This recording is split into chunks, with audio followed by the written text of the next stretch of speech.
Et l'invité de la semaine aujourd'hui, Antoine de Maximi, bonjour. Bonjour. Comment est-ce que l'on doit vous présenter? Baroudeur, animateur télé, testeur de literie internationale? Il y a un peu tout ça, mais je crois qu'il y a un terme qui me va bien maintenant, c'est globe squatter. Oui. Ça veut tout dire.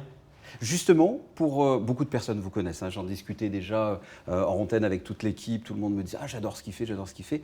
Pour ceux, les téléspectateurs qui ne vous connaîtraient pas, comment vous pourriez vous définir? Qu'est-ce que vous faites? Alors moi, ce que je fais, c'est que j'ai lancé une émission assez décalée qui consiste à partir tout seul dans tous les pays du monde avec un seul but, c'est rencontrer les gens au hasard avec l'idée d'aller dormir chez eux. Rien de préparé? Non, rien, jamais. Et la deuxième chose qui est originale, c'est la manière dont c'est filmé, puisque je suis tout seul. Donc j'ai un sac à dos avec une petite caméra ici qui filme les gens qui sont en face de moi. J'ai un harnais avec une tige. Et au bout de cette tige se trouve une deuxième caméra qui me filme moi. J'ai une télécommande pour mettre en route tout ça. Et j'ai une troisième caméra en bandoulière qui me sert à filmer normalement quand l'envie m'en prend. Et donc, en fait, quand je suis tout seul, j'arrive à filmer en regardant les gens dans les yeux, en ayant les mains libres et en filmant avec 2, voire 3 caméras. Et vous oubliez même les caméras vous-même? Moi, oui, je les oublie. En fait, quand on commence à parler avec quelqu'un et que le contact s'établit, immédiatement, on oublie le matériel. Et c'est pour ça que les rencontres dans l'émission J'irai dormir chez vous sont aussi spontanées et aussi authentiques, aussi bien en France, à Monaco, qu'au fin fond de l'Éthiopie, du Malawi, en Asie, en Amérique du Sud, enfin bref, partout. D'où vous est venue l'idée? C'est parce que vous avez été grand reporter à une époque? Alors moi, j'ai eu un parcours assez mouvementé et qui me convient tout à fait. C'est-à-dire j'ai commencé par faire du reportage de guerre, avec d'abord l'armée française, ensuite CBS News, la télé américaine. Après, ça a été du film animalier. Et j'étais un des ingénieurs du son du film Le Peuple Singe, produit par Jacques Perrin, qui a été en sélection officielle à Cannes. Après avoir fait 10-15 ans de films animaliers, j'ai fait des films d'expédition scientifique. Et ça m'a emmené partout. J'ai plongé en sous-marin à 5000 mètres de fond, je suis allé dans un volcan, je suis descendu dans des gouffres de glace pour faire des expéditions qui étaient absolument extraordinaires. Mais au bout d'un moment, j'ai trouvé que j'avais fait suffisamment de choses avec des gens extraordinaires et j'ai eu envie de revenir vers des gens plus ordinaires et qui sont souvent aussi exceptionnels que les autres. Quels sont vos plus beaux souvenirs, vos plus belles destinations?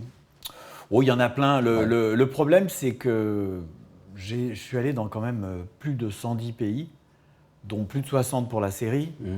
Et il y en a plein. Je ne crois pas qu'il y ait de pays magiques. En tout cas, s'il y a vraiment un pays que j'adore, et je ne sais pas si je dois mettre Monaco dedans ou à côté, c'est la France. Ah oui? Mais oui, parce que la France, c'est quand même un pays formidable. Il est extrêmement beau. À part quelques zones périurbaines qui ne sont pas très jolies, les centres-villes, mais même les petits villages, les petites villes dont on ne parle jamais, elles sont vachement jolies. Les campagnes sont formidables. Et les gens sont accueillants ou pas? Les gens sont dans la bonne moyenne, parce que j'ai fait 2 épisodes en France. Et en plus, il y a plein d'avantages. Je veux dire, tu peux boire l'eau du robinet, tu parles parfaitement la langue. Tous ces trucs qui sont compliqués en voyage, tu ne les as pas. J'adore la France. En termes d'anecdotes, qu'est-ce que vous retenez de... Il y a eu combien? 6, 9 saisons, je ne sais plus. Oh, c'est pas en saison, on en est à 61 épisodes. 61 épisodes. Quelles sont les anecdotes? Parce on en parlera peut-être plus tard, il y a eu des risques aussi, vous avez pris des risques. Oui. Mais quelles sont les anecdotes que vous allez garder en souvenir comme ça?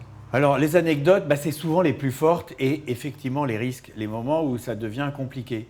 Fusillade en Nouvelle-Orléans. Fusillade à Sainte-Lucie dans les Caraïbes, se faire sortir d'un bar punk à Berlin, Manu Militari, mais sans prendre de coups. Se faire limite enlever en Bolivie par une fausse policière. Enfin, il y a eu plein de choses comme ça.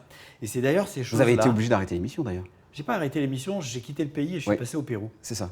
Voilà. Parce que, quelle était la raison? Le gang de cette femme, vous recherchez Oui, c'est-à-dire qu'il me cherchait, et ça je le savais, et moi je vais à la rencontre de gens que je ne connais pas, je ne pouvais pas rester. Donc j'ai continué au Pérou. Et sinon, oui, effectivement, je me suis souvent retrouvé dans des situations qui étaient compliquées, difficiles, et je me posais la question, et si ça dérapait vraiment? Et si même simplement je disparaissais? Et c'est comme ça que j'ai eu l'idée du point de départ du film de fiction nouveau projet que je vais tourner au mois de septembre et qui sort aussi des cases. C'est-à-dire, imaginez un bête accident de voiture avec un témoin, une vieille dame. Donc c'est vraiment un accident de voiture, il ne faut pas chercher autre chose. La voiture emportée dans une rivière, vidée par les flots, on récupère juste les bagages, une partie du matériel dans un hôtel. Tout est rapporté à Paris. Et puis la monteuse de l'émission qui monte les épisodes décide de terminer celui-là, dont le tournage était pratiquement fini. J'irai mourir dans les Carpates. C'est J'irai mourir dans les Carpates. Et donc elle commence à visionner les images, elle monte, et c'est seulement au bout d'un moment qu'elle commence à voir des petites choses qui ne sont pas très cohérentes. Et qu'elle commence à avoir des doutes. Est-ce que cette histoire est aussi simple? Et ça, c'est le début du film, et évidemment, je ne vous raconterai pas la suite.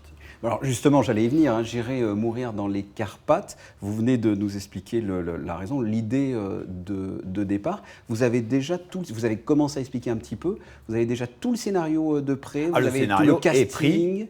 Casting, non. Le Ouais. scénario est prêt, il a été lu par des distributeurs, et il y a une chose qui est certaine, c'est que personne ne remet en question le film. La seule inquiétude réelle, c'est est-ce que les gens vont aller voir ce film au cinéma? Et c'est pour ça que j'ai lancé ce financement participatif. C'est juste pour montrer qu'il y a du monde qui veut que ce film existe. Et si jamais les professionnels du cinéma ne me suivaient pas, je tourne quand même en septembre avec ce que j'aurais récupéré du financement participatif. Et moi, je compléterai. Mais ça sera un tournage qui sera beaucoup plus roots, avec des copains, toute petite équipe. Mais on peut le faire. On va le faire. Et là, vous avez l'habitude de jouer la comédie? Parce que quand vous êtes dans vos émissions, J'irai dormir chez vous, vous ne jouez pas la comédie, vous êtes mais vous-même. D'abord, il m'arrive de refaire un petit raccord. Et puis, j'ai tourné déjà un épisode où j'ai joué la comédie totalement. C'était pour Groland. Ah oui. Groland m'a demandé pour leur 20e anniversaire, est-ce que je voulais bien faire un faux J'irai dormir chez vous? Alors, c'est eux qui l'ont écrit, c'est eux qui l'ont réalisé. Mais moi, je devais jouer mon propre rôle. Et en fait, jouer son propre rôle, c'est pas si difficile que ça. Là, donc, tournage septembre, Oui. à la rentrée. Vous connaissez la date de diffusion? Vous savez la durée? Vous Alors savez non. le lieu? Est-ce que c'est vraiment dans les Carpates? Bien sûr, c'est dans les Carpates. Ouais. Alors, le tournage sera au mois de septembre. Le film sera grosso modo monté fin février.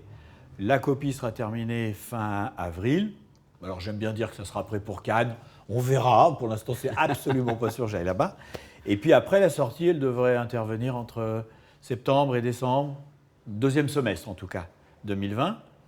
Et qu'est-ce que je peux dire? Et mon financement participatif, je me suis amusé. Ouais. Parce que les financements participatifs, C'est sur KissKissBankBank. c'est KissKissBankBank.com. Ouais. Vous cherchez un peu, vous trouverez, tapez Carpates.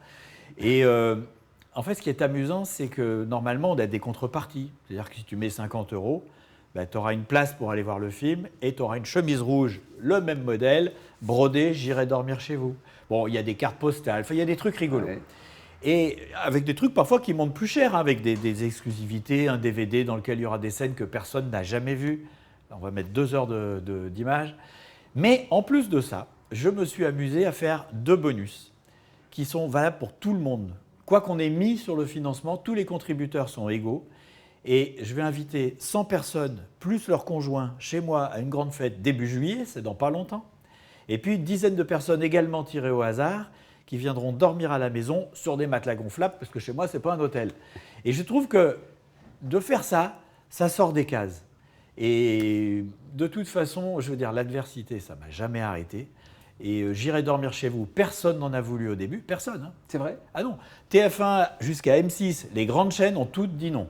Et France 5 Mais pas tout de suite, Pas tout de suite. au bout de 2 ans. Vous avez Mais déjà fait un j'ai numéro, pas lâché. un numéro pilote ou... Mais il y en avait 10 de tournés. Ouais. Quand France 5 est venu, il devait y en avoir 15.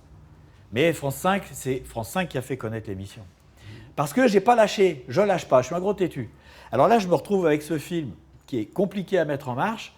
Je vais le faire pareil, je ne vais pas lâcher. Et puis, c'est le public qui va faire que ce film va se mettre en route. De même manière que ça fait 15 ans que J'irai dormir chez vous existe, uniquement parce que le public nous suit.